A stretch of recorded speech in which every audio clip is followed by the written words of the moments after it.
Hello and welcome everyone to VV studies. आज हम research methodology की 5th यूनिट स्टार्ट करने वाले हैं। 5th यूनिट का जो सबसे कॉमन टॉपिक है that is analysis of data. इसी को हम पूरे यूनिट में पढ़ने वाले हैं। एनालिसिस ऑफ डेटा के बेसिक 4 टाइप्स होते हैं।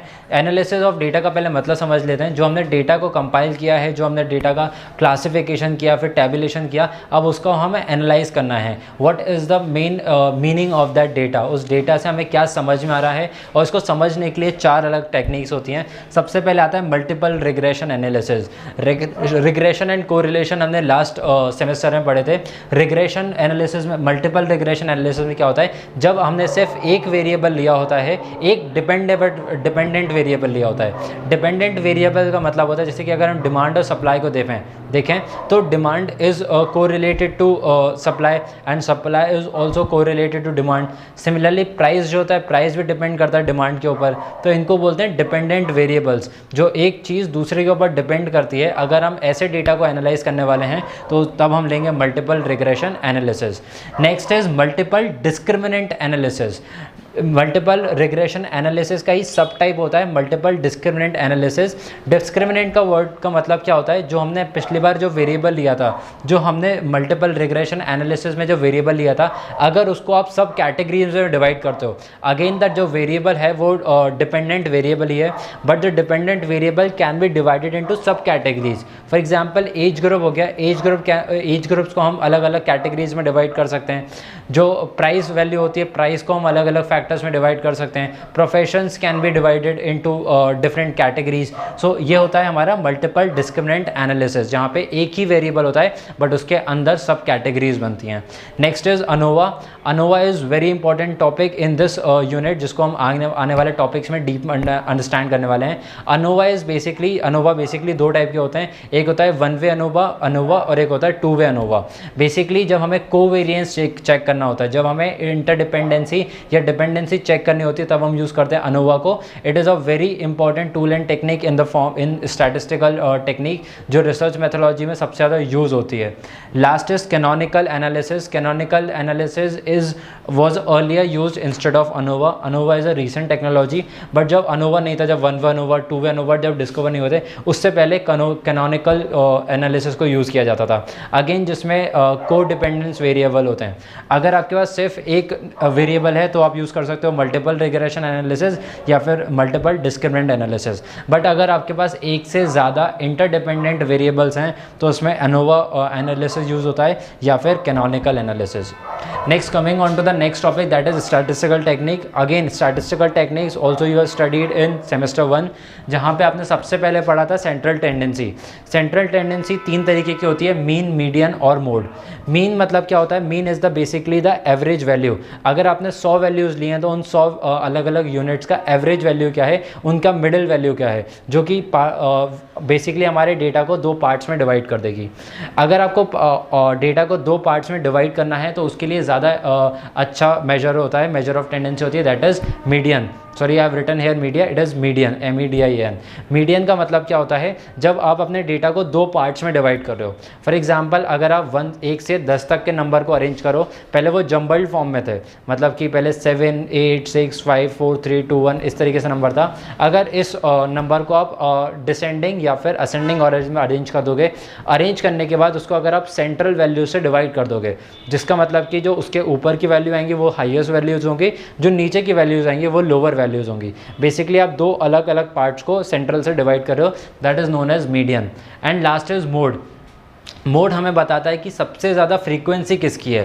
फॉर एग्जांपल अगर हमने 100 लोगों का डेटा कलेक्ट किया है तो 100 में से सबसे ज़्यादा चांसेस किसके हैं। अगर हम प्रोबेबिलिटी निकालेंगे हर एक डेटा को चूज़ करने की या सबको सिलेक्ट करने की, तो उसमें से सबसे ज़्यादा चांसेस किसके हैं, सबसे ज़्यादा फ्रीक्वेंसी किसकी है, उसी फ्रीक्वेंसी पर बेस्ड होगा उनकी प्रोबेबिलिटी भी।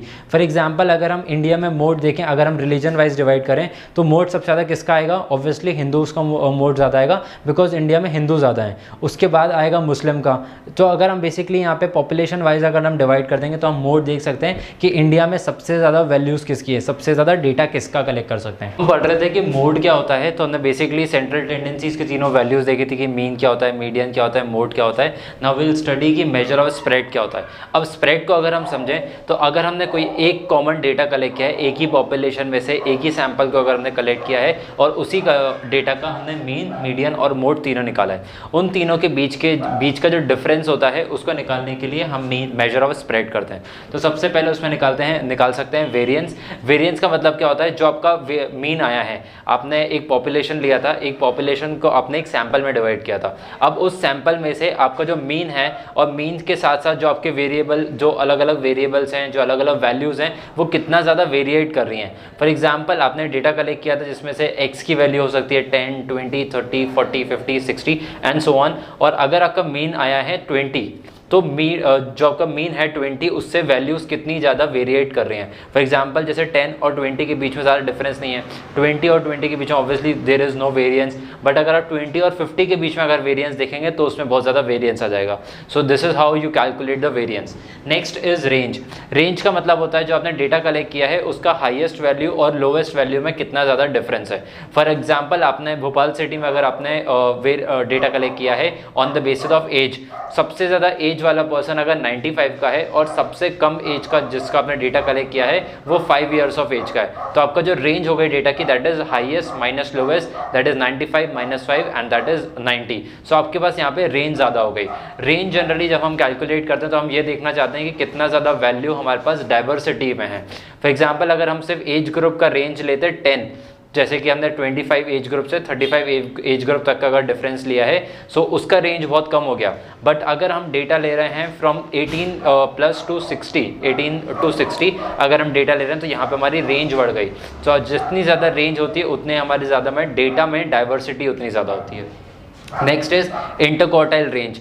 इंटरक्वार्टाइल रेंज हम कैसे निकालते हैं, जो हमारे पास डेटा है उसको हम 4 क्वार्टर्स में डिवाइड कर सकते हैं। फॉर एग्जांपल जैसे अगर हम मान लीजिए एक फाइनेंशियल ईयर है या फिर एक कैलेंडर ईयर है दैट इज जनवरी टू दिसंबर। अब इस 12 महीनों को हम 4 क्वार्टर्स में डिवाइड कर सकते हैं, 3-3 महीने के हम 4 क्वार्टर्स बना सकते हैं। सिमिलरली हम किसी भी डेटा को अगर हम 4 पार्ट्स में डिवाइड कर देंगे तो हमारे पास वहाँ पे 4 क्वार्टर्स मिल जाएंगे और उन क्वार्टर्स के बीच का अगर हम डिफरेंस निकालेंगे तो उसको हम बोलेंगे इंटरक्वार्टाइल रेंज। इसका फॉर्मूला होता है Q3 minus Q1/2। That means कि जो थर्ड क्वार्टर है उसमें से आप सब्सट्रैक्ट करोगे फर्स्ट क्वार्टर को और उसका अगर एवरेज निकालोगे then that will be known as interquartile range.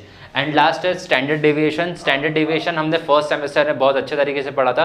Standard deviation को हम सबसे पहले डिनोट करते हैं by the value of sigma, by the symbol sigma. Sigma की वैल्यूज निकालना मतलब आप उसमें मीन निकालोगे, फिर मीन का स्क्वायर निकालोगे, उसके बाद आप कार्ल पियर्सन मेथड को यूज करते हुए अगर आप स्टैंडर्ड डेविएशन निकालोगे तो आपको वहां से सिग्मा की वैल्यू मिलेगी। सिग्मा की वैल्यू आपको डिटरमाइन करेगी कि आपका जो वेरिएबल्स थे, जैसे कि आपका मीन था, मीडियन था, मोड था, वो कितना ज़्यादा वेरिएंस रखता है अपने एक्चुअल डेटा के साथ या फिर अपने मीन के साथ। जैसे कि आपने वेरिएंस निकाला, वेरिएंस का ही अपग्रेडेड वर्जन होता है Karl Pearson method of calculating standard deviation and it is very useful in calculating any variance in the data.